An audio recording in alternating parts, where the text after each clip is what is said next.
இயற்கையே நமக்கு வாழ்விடம், இயற்கையை நாம் பாதுகாப்போம். நீங்கள் பார்ப்பது என்னுடைய வயலில் மாப்பிள்ளை சம்பா, கிச்சடி சம்பா அறுவடை தான்.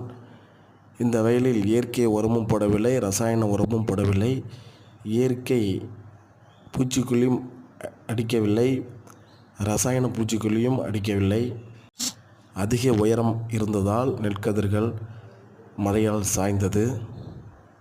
எனவே மக்களாகிய நீங்கள் இது போன்ற விவசாய சேனலுக்கு நீங்கள் ஆதரவு கொடுங்கள். இந்த சேனலை சப்ஸ்கிரைப் பண்ணுங்கள், லைக் பண்ணுங்கள், ஷேர் பண்ணுங்கள். கவர்ச்சியான உடைகளை போட்டு காட்டு மக்களுக்கு ஆதரவு தருகிறீர்கள். இந்த உலகத்தை காக்கும் விவசாய மக்களுக்கு ஆதரவு கொடுங்கள். தயவுசெய்து இந்த வீடியோக்களை நீங்கள் ஷேர் பண்ணுங்கள். மக்கள் பயன்பெறட்டும். நன்றி. இயற்கையோடு வாழுங்கள். நன்றி.